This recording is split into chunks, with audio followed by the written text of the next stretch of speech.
பெண்கள் தின சிறப்பு நிகழ்ச்சி டைம் டு டாக்கோடு இணைந்திருக்கிறீர்கள். நாலேஜ் பாக்ஸ் வழங்கும் டைம் டு டாக் நிகழ்ச்சியின் இன்றைய பெண்கள் தின சிறப்பு கலந்துரையாடலுக்காக நாம் அழைத்து வந்திருக்கும் அதிதி அல் ஆலிமா டாக்டர் மரீனா தாஹா ரிஃபாய் அல் முஸ்லிமாத்தின் இணைப்பாளர். உங்களை அன்போடு கலையகத்தில் வரவேற்பதில் நாம் மிக்க மகிழ்ச்சி அடைகின்றோம். பல நூற்றாண்டு காலமாக மார்ச் 8ஆம் திகதி சர்வதேச பெண்கள் தினம் அனுஷ்டிக்கப்படுகிறது. இதை பற்றி நீங்கள் என்ன நினைக்கிறீர்கள்? இதன் தேவைப்பாடு பற்றி சொல்லுங்கள். இன்றைய உலகில் பல விசேஷமான நாட்கள் என்று கருதி பெண்கள் தினம், தாய்மார் தினம் அல்லது குழந்தைகள் தினம் இப்படியாக நாம் அனுஷ்டித்து கொண்டு வருகின்றோம். ஏதாவது ஒரு தேவை இருந்தால்தான் அப்படியாக நாட்களாக அனுஷ்டிக்க வேண்டிய தேவை ஏற்படுகின்றது. உண்மையில் யோசித்து பார்த்தால் பெண்களுக்காக ஏன் நாம் ஒரு தினம் என்று வைக்க வேண்டும் என்பதை நாம் சிந்தித்து பார்க்க வேண்டும். மற்றும் 2 நூற்றாண்டுகளாக இது பற்றி நாங்கள் அனுஷ்டித்து கொண்டே வந்தால் நாம் பெண்களுடைய உரிமைகளுக்காக 200 ஆண்டுகள் போராடியும் இன்னும் பெற்றுக்கொள்ளவில்லையா என்பதும் ஒரு கேள்விதான். எனில் நாம் போராடுவது பிழையா, அல்லது எங்களுடைய தேவைகள் அதிகரித்து கொண்டு போகின்றனவா, அல்லது இந்த மாதிரியான ஒரு விடயம் தேவையா என்பது பற்றி நாம் சற்று சிந்தித்து பார்க்க வேண்டும். உண்மையில் பெண்கள் தின ஆரம்பம் என்று பார்க்கும் பொழுது 8 மணித்தியால வேலை, ஆண்களுக்கு நிகராக பெண்களுக்கான சம உரிமை வழங்கப்பட வேண்டும் போன்று பல கோரிக்கைகளை முன்வைத்து வேலைக்கு ஏற்ற ஊதியம் வழங்கப்பட வேண்டும் என்றுதான் பாரிஸிலே முதல் தடவையாக பெண்கள் ஆர்ப்பாட்டத்தில் ஈடுபட்டார்கள். அந்த நிலை இன்றும் காணப்படுகிறது. பெண்களுக்கு இவையெல்லாம் இன்னும் கிடைக்கவில்லை என்று நினைக்கிறேன். அது ஒவ்வொரு நாட்டையும் ஒவ்வொரு ஸ்தாபனத்தையும் பொறுத்தது. அதற்கு முன்பு பெண்கள் வேலைக்கு போவது பற்றிய சரியான விளக்கமும் அதன் அவசியமும், அப்படி வேலைக்கு செல்லும் பொழுது அவர்களுக்கு கிடைக்க வேண்டிய உரிமைகளும் இவையெல்லாம் பற்றி இவ்வளவு காலமும் சிந்தித்து பார்த்திருக்க வேண்டும். இப்பொழுதும் சிந்தித்து பார்க்கும் பொழுது அப்படியான உரிமைகள் தேவை இருக்கின்ற இடத்தில் அந்த உரிமைகளை கேட்டு பெற்றுக்கொள்வது முக்கியமாகத்தான் இருக்கும். பொதுவாக இலங்கையை பொறுத்தவரையில் இஸ்லாமிய பெண்களுக்கு இந்த பெண்கள் தினம் எந்தளவு தூரம் ஒரு அவசியத்தையும் தாக்கத்தையும் ஏற்படுத்துகிறது? பொதுவாக இன்று பெண்கள், முஸ்லிம் பெண்கள் அடக்கப்படுகின்றார்கள், ஒடுக்கப்படுகின்றார்கள் என்றுதான் அதிகமாக பேசப்படுகின்றது. இதற்கு அதிகமான காரணம் எங்களுடைய ஆடை முறை. ஒரு 50 வருடங்களுக்கு முன் முஸ்லிம் பெண்கள் இப்படியான மூடி மறைக்கக்கூடிய ஆடைகளை அணியவில்லை என்பதாலும் அவர்கள் அநேகமாக மற்ற மதத்தினர்களைப் போல எந்தவித வித்தியாசம் இல்லாமல் ஆடைகள் அணிந்து வந்தார்கள். இப்பொழுது இப்படியான ஆடைகள் அணிகின்றார்கள் என்ற ஒரே காரணத்துக்காக அவர்கள் அடக்கப்படுகின்றார்கள், ஒடுக்கப்படுகின்றார்கள் என்பது போன்ற கருத்து உலகமெங்கும் நிலவி வருகின்றது. ஆனாலும் இந்த ஆடை எதற்காக அணிகின்றார்கள்? அவர்கள் ஆண்களுடைய கட்டாயத்துக்காக, தந்தைமார்கள், கணவன்மார்கள் இவர்களுடைய கட்டாயத்துக்காக அணிகின்றார்களா, அல்லது இது எமது சமயத்தில், எமது வேதத்தில் கூறப்பட்டுள்ள ஒரு விடயமா என்பது பற்றி அநேகமானோர் அறிந்திருப்பதில்லை. இது எங்களுடைய வணக்க வழிபாடுகளில் ஒன்று என்பது பற்றி தெரிந்து கொண்டால் இது மற்றவர்களுக்காக செய்வதல்ல, மற்றவர்கள் கட்டாயப்படுத்தி வைக்க வேண்டிய ஒரு விடயமும் அல்ல. பெண்கள் தாங்களாக தங்களுடைய கடமைகளை உணர்ந்து செய்து கொண்டு வருகின்றார்கள் என்பதை வெளியோருக்கு நாம் சொல்ல வேண்டிய அவசியம் இருக்கின்றது. இது மட்டுமல்ல, இஸ்லாத்தை பொறுத்த மட்டிலும் பிறந்த நாளிலிருந்து மரணிக்கும் நாள் வரை பெண்களுக்கு என்னென்ன உரிமைகள் இன்று அவசியம் என்று உலகம் கருதுகின்றதோ அவை அனைத்தும் கொடுக்கப்பட்டிருக்கின்றன. பிறக்கும் பொழுதே பிறப்புரிமை அவர்களுக்கு கொடுக்கப்பட்டிருக்கின்றது. இஸ்லாம் தோன்றிய காலத்தில் சவுதி அரேபியாவில் பெண்களை உயிரோடு குழி தோண்டி புதைக்கும் பழக்கம் இருந்தது. அதனை இஸ்லாம் முழுமையாக தடுத்து நிறுத்தியது. ஆனால் இன்றும் கூட பல நாடுகளில் பெண்கள் வளர்ந்து அவர்களுடைய செலவு, விசேடமாக வரதட்சணை, திருமணம் இவை போன்ற கஷ்டங்களுக்கு உள்ளாவது கஷ்டமாக இருக்கும் என்பதற்காக தாய் தந்தையர் அவர்களை கொள்கின்ற பழக்கம் இருப்பதை நாம் அறிந்திருக்கின்றோம். எனவே இந்த விடயங்கள் அனைத்துக்கும் இஸ்லாம் ஏற்கனவே ஒரு தீர்ப்பை சொல்லிவிட்டது என்பதுதான் உண்மை. ஆனாலும் இன்று நடைமுறையில் அநேகமான விடயங்கள் இல்லை. இதற்கு இரண்டு காரணங்கள் இருக்கின்றன. ஒன்று, அநேகமானோர் இஸ்லாத்தை படிப்பதில்லை, விளங்குவதில்லை. முஸ்லிம்களாக இருந்தாலும் கூட அல் குர்ஆனிலே, ஹதீஸ்களிலே இந்த விடயங்கள் சொல்லப்பட்டிருக்கின்றன. இவைதான் சட்டம் என்பதை அறிந்திருப்பதில்லை. இரண்டாவதாக, அறிந்திருக்கின்ற மக்களும் கூட தங்களுடைய உரிமைகளை பெற்றுக்கொள்வதற்காக பெண்கள் முயற்சிப்பதும் இல்லை. ஆண்களும் அவர்களுடைய உரிமைகளை கொடுப்பதற்காக முன்வரவும் இல்லை. இதன் காரணமாகத்தான் மேலாந்த வாரியாக பார்க்கும் பொழுது இஸ்லாம் பெண்களுக்கு உரிமை வழங்கவில்லை என்பது போன்ற ஒரு தோற்றம் இருக்கின்றது. உண்மையில் இஸ்லாம் வழங்கி இருக்கின்றது. ஆனால் இன்றைய இஸ்லாமிய சமுதாயம் அதனை முழுமையாக நடைமுறையில் கொண்டு வரவில்லை என்பதுதான் உண்மை. நீங்கள் சொல்லும்போது ஒரு விடயம் ஞாபகத்திற்கு வந்த விடயம், உங்களோட கலந்துரையாடும் போது ஆண்கள் பெண்களின் பொறுப்புதாரிகள் இஸ்லாத்தில் சொல்லப்பட்ட ஒரு விடயம்.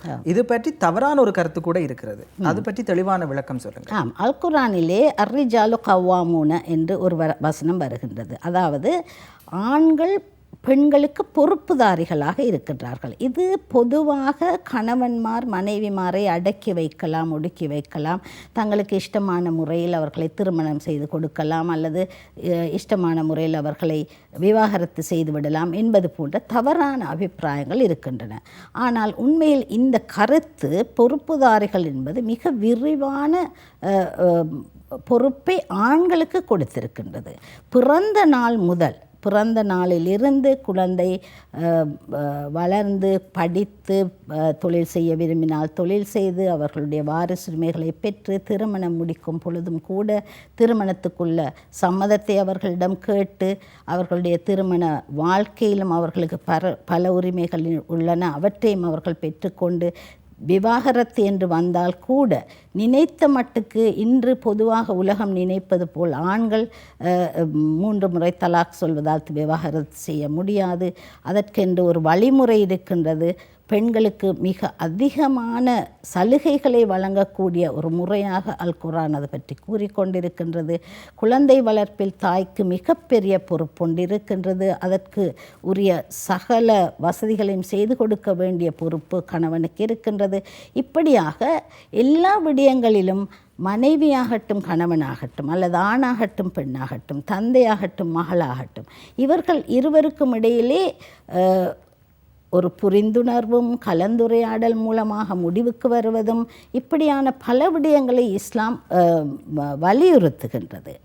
அது மட்டுமல்ல, ஒரு பெண் என்று இருந்தால் அவளுக்கு தந்தை மட்டுமல்ல, தந்தை, கணவன், சகோதரர்கள், மகன்மார் மற்றும் தாயுடன் தந்தையுடன் பிறந்த மாமா, பெரியப்பா இப்படியானவர்கள் அனைவருமே பொறுப்புதாரிகளாக இருப்பார்கள். ஒரு பெண் எக்காரணம் கொண்டும் அவளுடைய குடும்பத்தில் ஆண்கள் இருக்கும் பொழுது பிரச்சனைக்குள்ளானால் அல்லது கஷ்டங்கள் இருந்தால் அவர்களுடைய எல்லா தேவைகளையும் நிறைவேற்றி வைக்க வேண்டிய பொறுப்பு அந்த குடும்பத்தில் உள்ள ஆண்களுக்கு இருக்கின்றது. ஆனால் இன்று நடைமுறையில் இவை எல்லாம் செயல்படுத்தப்படுவதில்லை என்பதுதான் கவலையான விடயம். எங்களுடைய இந்த கலந்துரையாடலின் அடிப்படையில் ஒரு இஸ்லாமிய பெண்ணாக நீங்கள் பெண் சுதந்திரம், பெண் பேச்சுரிமை பற்றி நீங்கள் என்ன, உங்களுடைய தனிப்பட்ட கருத்தாக நீங்கள் எதை கருதுகிறீர்கள்? நீங்கள் பெற்றுவிட்டீர்களா? நீங்கள் சுதந்திரமாக இருக்கிறீர்கள் என்று எண்ணுகிறீர்களா? முழுமையாக 100க்கு 100% ஏனென்றால் அல்லாஹு தாலாவின் கருணையால் எனக்கு அப்படியான ஒரு தந்தை கிடைத்தார், அப்படியான சகோதரர்கள் கிடைத்தார்கள், அப்படியான கணவன் கிடைத்தார், அப்படியான மகனும் கிடைத்திருக்கிறான். எனவே அவர்கள் அனைவரும் இஸ்லாத்தை உணர்ந்து குர்ஆன் ஹதீஸ் எதை சொல்கின்றதோ அதன்படி முழுமையாக எங்களுக்குரிய உரிமைகளையும் தந்து அதே நேரம் நாமும் அவற்றை உணர்ந்து எமது கடமைகளை உணர்ந்து முழுமையாக செய்யும் பொழுது இதில் எந்த விதமான பிரச்சனையும் இல்லை. எனவே ஒரு விதத்தில் சொல்லப்போனால் மற்ற எந்த ஒரு மதத்திலுமோ அல்லது உலகத்தில் உள்ள எந்த ஒரு நாட்டு வழக்கத்திலுமோ இல்லாத அளவுக்கு எனக்கு உரிமைகள் மிக அதிகமாக கிடைத்திருக்கின்றன என்பதில் எந்த சந்தேகமும் இல்லை. மேலைத்தேய நாடுகளோடு ஒப்பிடும்போது இலங்கையில் இருக்கும் பெண்களுக்கு, இஸ்லாமிய பெண்களுக்காகட்டும் பொதுவாக பெண்களுக்கு இருக்கும் உரிமைகள் பற்றி என்ன நினைக்கிறீர்கள்? மேலைத்தேய நாடுகளில் விசேஷமாக குடும்பங்களை பற்றிய பெரியதொரு நல்ல அபிப்பிராயம் இல்லை. தனியாகவும் வாழ்ந்து விடலாம், திருமணம் முடிக்காமலும் குழந்தைகளை பெற்றுக்கொள்ளலாம், எப்படியோ தொழில் செய்து அவர்களை சம்பாதித்து அவர்களை வளர்த்து விடலாம் என்பது போன்ற அரைகுறையான வாழ்க்கை முறைதான் அவர்கள் நடத்தி கொண்டு வருகின்றார்கள். எல்லோரும் என்று சொல்வதற்கு இல்லாவிட்டாலும் அதிகமானோர். ஆனாலும் இலங்கையை பொறுத்த மட்டிலும் இன்னுமுமே அந்த குடும்ப அமைப்பு சமுதாயத்திலே குடும்பங்களாக தன்னுடைய குடும்பம் மட்டுமல்ல எக்ஸ்டெண்டட் ஃபேமிலி என்று சொல்லக்கூடிய உறவினர்களோடு சேர்ந்து வாழ்கின்ற இந்த பழக்கங்கள் இன்னும் இருக்கின்றன. எனவே இலங்கையை பொறுத்த மட்டிலும் குடும்ப அமைப்பு இன்னும் இருந்து கொண்டு வருகின்ற காரணத்தினால் அநேகமாக பெண்கள் தங்களுக்குரிய உரிமைகளை பெற்றுக்கொள்வதற்கு ஆண்கள் அவர்களுக்கு அவற்றை கொடுப்பதற்கான வழிமுறைகள் அதிகம் என்று கூறலாம். ஒரு பெண் வெற்றி பெற வேண்டும் என்றால் இஸ்லாமிய மார்க்கத்தில் செல்பவர்களுக்கு அல் குர்ஆன் உதவியாக இருக்கிறது. ஏனையவர்களுக்கு நீங்கள் என்ன சொல்ல விரும்புகிறீர்கள்? உங்களுடைய மதத்திலே இருக்கும் சில விடயங்களை பகிர்ந்து கொள்வதன் மூலம் அவர்களுக்கும் சில நல்ல எண்ணங்களை நாங்கள் புகுத்தக்கூடியதாக இருக்கும் இந்த கலந்துரையாடலின் மூலமாக. உண்மையில் எந்த மதத்தினராக இருந்தாலும் பெண்கள் ஆண்களுக்கு எந்த விதத்தில் துணையாக இருக்க வேண்டும், இந்த உலகத்தில் ஒரு குடும்பத்தில் பெண்களுடைய நிலை என்ன, ஆண்களுடைய நிலை என்ன, திருமண வாழ்வு என்று வரும் பொழுது என்ன நிலை, தாய் மகன் தாய் மகள் என்று வரும் பொழுது என்ன நிலை, அல்லது ஒரு சமூக சேவகியாக இருக்கும் பொழுது என்ன நிலை, ஒரு தொழில் செய்யும் பொழுது என்ன நிலை என்பது பற்றிய எல்லா விடயங்களையும் சற்று ஆராய்ந்து விளங்கி எந்த மதத்தினராக இருந்தாலும் அவற்றை பற்றி தெரிந்து கொண்டு சரியான முறையில் அனுஷ்டிக்கும் பொழுது நிச்சயமாக அவர்களுடைய வாழ்வில் அவர்களுக்குள்ள எல்லா உரிமைகளையும் பெற்றுக்கொள்வதற்கும் அத்துடன் கடமைகளை செய்வதன் மூலமாக சமுதாயத்துக்கு அவர்கள் மிகச்சிறந்த ஒரு பெண்ணாக அமைவதற்கும் அவர்களுக்கு வாய்ப்பு இருக்கின்றது. அது மட்டுமல்ல, நாம் நினைவு வைத்து கொள்ள வேண்டிய மிக முக்கியமான விடயம், ஒவ்வொரு ஆணும் ஒவ்வொரு பெண்ணும் உலகில் உள்ள அனைவருமே பெண்களால் தான் வளர்க்கப்படுகின்றார்கள். தாய்மார்கள் தான் அவர்களை நல்ல பிரஜையாகவோ தீய பிரஜையாகவோ உருவாக்குகின்றார்கள். எனவே பெண்கள் நல்லவர்களாக நல்ல அறிவுள்ளவர்களாக பிள்ளைகளை நல்ல பிரஜைகளாக உருவாக்க வேண்டும், நல்ல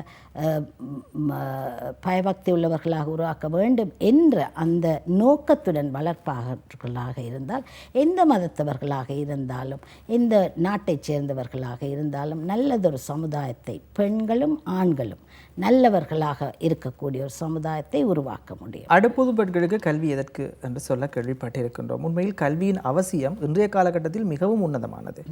பெண்கள் கல்வி கற்கவே வேண்டும் என்ற ஒரு நிலை இன்று உருவாகி இருக்கிறது. ஏனென்றால் பல துறைகளிலே பெண்கள் சாதித்து கொண்டு போகிறார்கள். உங்களை போன்றவர்களை பார்க்கும் போது பெண்களுக்கு கல்வி, அடுப்புதும் பெண்களுக்கு கல்வி எதற்கு என்று சொன்ன காலம் மலையேறி போச்சு என்று சொல்லலாம். கல்வி கற்காமல் அல்லது எங்களுக்கு எதற்கு கல்வி, நாங்கள் ஒரு இஸ்லாமிய பின்புலத்தைச் சேர்ந்தவர்கள், நாங்கள் இவ்வாறு தான் வாழ வேண்டும் என்று நினைத்து கொண்டிருப்பவர்களுக்கு நீங்கள் எதுவும் உத்வேகமாக சொல்ல விரும்புகிறீர்களா? கல்வி என்பது பாடசாலைக்கு சென்று கற்பதோ அல்லது பல்கலைக்கழகத்தில் பட்டம் பெறுவதோ மட்டுமல்ல. கல்வி என்பது வாழ்க்கைக்கு உதவி செய்யக்கூடியதாக இருக்க வேண்டும். எனவே பெரிய பெரிய படிப்புகள் பட்டங்கள் பெற்றுத்தான் ஆக வேண்டும் என்பது அவசியமில்லை. நிச்சயமாக ஒவ்வொரு பெண்ணும் தன்னுடைய வாழ்க்கையை நடத்தி கொண்டு போகக்கூடியதாக, அவசியம் ஏற்பட்டால் தொழில் செய்தும் தன்னுடைய குடும்பத்தை காப்பாற்றக்கூடியவளாக, கணவனுக்கு உதவி செய்யக்கூடியவளாக, கணவன் மறைத்து விட்டால் அல்லது விவாகரத்து கொடுத்தால் தன்னுடைய சொந்த காலில் நிற்கக்கூடியதாக, அப்படியான ஒரு தேவை ஏற்படும் இடத்தில் அவள் கல்வி கற்றவளாக இருந்தால் அது அவளுக்கு உதவியாக இருக்கும் ஒரு புறம். மறுபுறம் கல்வி கற்பதன் மூலமாக எங்களுடைய உள்ளம் விரிவடைந்து உலக வாழ்க்கையை நாம் மேற்கொள்கின்ற விதமும் வித்தியாசமாகும். மூன்றாவதாக மிக முக்கியமாக கல்வி கற்றவர்கள் தங்களுடைய குழந்தைகளை வளர்க்கும் பொழுது ஒரு விரிந்த மனப்பான்மையுடன் உலக விடயங்களை அனுசரித்து போகக்கூடியவர்களாக அவர்களை வளர்ப்பதற்கும் உதவியாக இருக்கும். இஸ்லாத்தை பொறுத்த மட்டிலும் தலபுல் இல்ம் ஃபரீலத்துன் அலா குல்லி முஸ்லிம் என்ற ஒரு ஹதீஸ் இருக்கின்றது. அதாவது ஆணோ பெண்ணோ எல்லோருக்கும் கட்டாயமாக கல்வி அவசியம். அந்த கல்வி பல்கலைக்கழக கல்வியாகத்தான் பட்டப்படிப்பாகத்தான் இருக்க வேண்டும் என்பதல்ல. உதாரணமாக ஒரு பெண் சமைப்பதில் மிகச்சிறந்த அளவுக்கு அவள் கல்வி கற்று மிக திறமையாக செய்வாளாக இருந்தால் அதுவும் கல்விதான். அல்லது குழந்தை வளர்ப்பாக இருக்கலாம், அல்லது வீட்டு அலங்காரமாக இருக்கலாம், எல்லாமே கல்விதான். எனவே ஒவ்வொரு பெண்ணும் தன்னால் இயன்ற அளவு தனக்கு இயலுமான எல்லா விதமான கல்விகளையும் பெற்றுக்கொள்வதற்கு முயற்சி செய்வது மிக முக்கியம். அடுப்பூதவும் கற்றுக்கொள்ள வேண்டும்.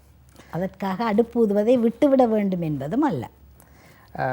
சொத்து விவகாரங்களை பொறுத்தவரையிலே ஆண்களை விட குறைவான ஒரு பகுதி தான் பெண்களுக்கு வழங்கப்படுவதாக இஸ்லாத்தில் அறிகிறேன். உண்மையில் அதனுடைய நிலைப்பாடு என்ன? ஏன் அப்படி செய்கிறார்கள்? உண்மையில் நான் முன்பு சொன்னது போல இஸ்லாத்தில் பெண்களை பொறுத்த மட்டிலும் ஆண்கள் பொறுப்புதாரிகளாக இருக்கின்றார்கள். எல்லா இடத்திலும் பெண்களை பராமரிக்க வேண்டிய பொறுப்பு ஆண்களுக்கு உண்டு. ஒரு பெண்ணை பொறுத்த மட்டிலும் தந்தை அவளுக்கு பொறுப்பாக இருக்க வேண்டும். திருமணம் வரும் வரை, திருமண நாளிலிருந்து அவள் கோடீஸ்வரியாக இருந்தாலும் அவள் தன்னுடைய குடும்பத்துக்கென்று எதுவுமே செலவழிக்க தேவையில்லை. கணவன் தான் அவளுடைய எல்லா தேவைகளையும் பார்த்து செலவழிக்க வேண்டும் என்பது ஒரு கட்டாய கடமை. கணவனோ தந்தையோ இல்லாத இடத்தில் மகன் கட்டாயமாக அவளை பார்க்க வேண்டும், சகோதரர்கள் பார்க்க வேண்டும், அல்லது உறவினர்களில் இருக்கக்கூடிய ஆண்கள் அவளை பராமரிக்க வேண்டும். இதுதான் உண்மை. ஆனால் நடப்பதில்லை என்பது வேறு விடயம்.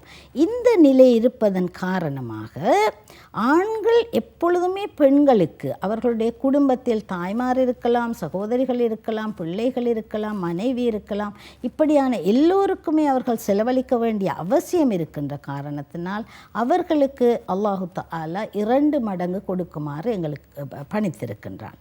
விசேஷமாக திருமணத்தின் பொழுது இன்று நடப்பது போல் அல்லாமல் கணவன்மார் தான் மனைவிமாருக்கு மகர் கொடுக்க வேண்டும். வரதட்சணை கொடுப்பது பாவமான ஒரு காரியம். அல்லாஹு தாலா அல் குர்ஆனிலே கூறியிருக்கின்ற விடயத்துக்கு எதிராக செய்கின்ற விடயம். எனவே அந்த இடத்திலும் கணவனுக்கு பொறுப்பிருக்கின்றது. ஆனாலும் அநேகமாக எல்லா வாரிசுரிமை சட்டங்களும் பார்க்கும் பொழுது பெண்களுக்கு ஆண்களை விட அரைவாசியாக இருந்தாலும் ஒருவர் மரணித்தால், ஒரு பெண்ணோ ஆணோ மரணித்தால் அவர்களுடைய தாய்க்கும் தந்தைக்கும் 1/6 பங்கு அவருடைய சொத்திலிருந்து கொடுக்கப்பட வேண்டும். தாய்க்கு 1/6, தந்தைக்கு 1/6.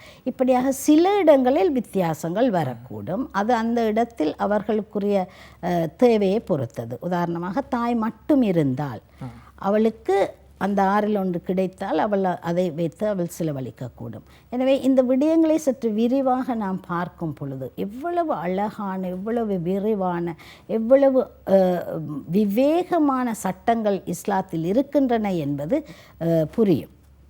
ஆனாலும் மீண்டும் மீண்டும் நான் சொல்வது போல இவை இன்று நடைமுறையில் இல்லை என்பதுதான் கவலையான விடயம். ஆனாலும் இன்று இந்த இஸ்லாமிய மறுமலர்ச்சி கடந்த 50-70 கிட்டத்தட்ட 70 வருடங்களுக்குள்ளாக ஏற்பட்டுள்ள இந்த இஸ்லாமிய மறுமலர்ச்சி காரணமாக அநேகமானோர் இவற்றை பற்றி கற்றறிந்து செயல்முறைப்படுத்த தொடங்கி இருக்கின்றார்கள்.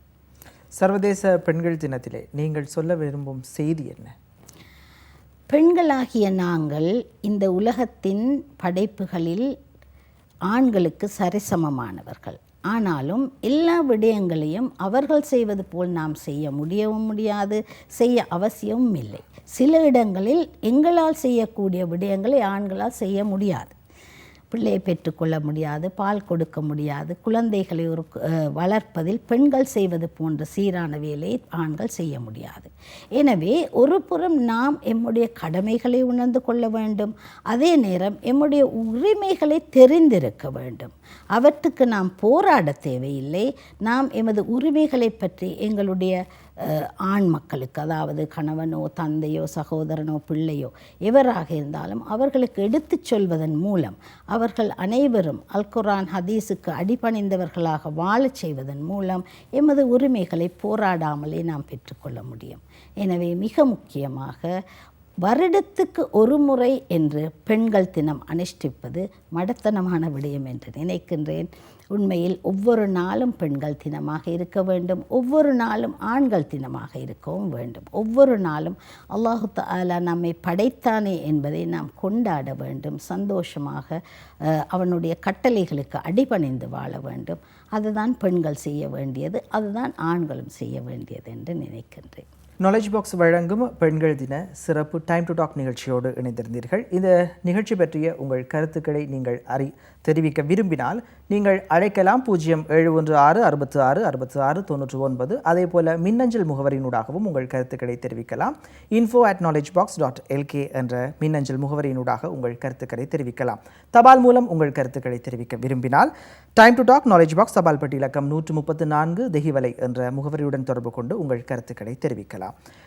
பெண்கள் சிறப்பு தின நிகழ்ச்சிக்காக வருகை தந்து எங்களோடு பலதரப்பட்ட விடயங்களை எங்களோடு பரிமாறிக்கொண்டமைக்காக உங்களுக்கு எங்களுடைய மனமார்ந்த நன்றிகளை தெரிவித்துக் கொள்கின்றோம். சிந்தியுங்கள், மீண்டும் சந்திப்போம் மற்றும் ஒரு டைம் டு டாக் நிகழ்ச்சியின் ஊடாக.